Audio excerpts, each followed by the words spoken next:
আজকে চলুন আমি আপনাদের আমার ছোটোবেলায় নিয়ে যাই। আমরা যখন ছোট ছিলাম তখন আমরা এইরকম ছোট ছোট মাটির উনুন বানিয়ে, তারপরে এইরকম ছোট ছোট মাটির কড়াই বানিয়ে খেলা করতাম একসাথে সবাই। আজকে সেই আমি ছোট ছোট উনুন, একটা ছোট বাটি, তারপরে এই যে ছোট্ট একটা পাটা, শিলকোটা, হ্যাঁ হালকা শুকিয়ে এসেছে। আর এইগুলো না এখন রোদে দেবো শুকোনোর জন্য। মামা রোদে দিবি না? হ্যাঁ দেবো রোদে। অনেক কিছুই তো এখানে বানালাম, এবার একটা থালা বানাবো।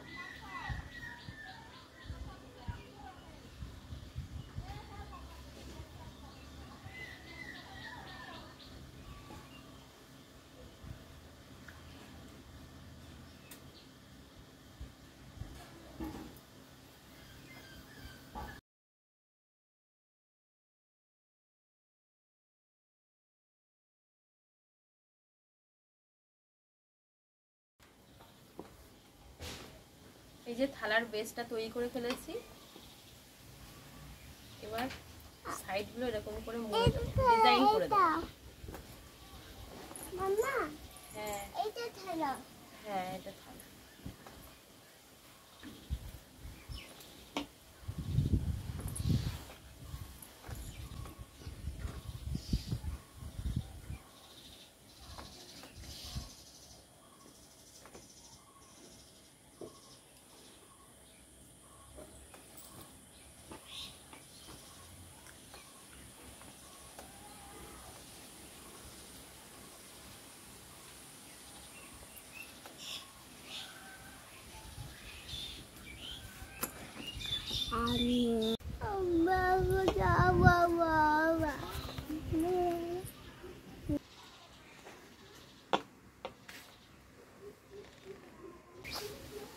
ভালো লাগবে বল, তাহলে ভালো করে করবো।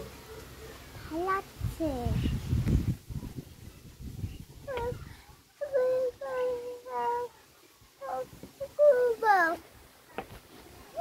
তো মাটির জিনিস দিয়ে খেলাই করে না। আমরা ছোটবেলায় ছোট ছোট মাটির উনুন, কড়াই, আরো ছোট ছোট গামলা, তারপরে ছোট ছোট থালা বানিয়ে খেলা করতাম। আজকে আমি আমার গুনগুনকে মাটি দিয়ে সেই সব জিনিসই তৈরি করে দিয়েছি। আমি দেখাচ্ছি, দেখুন।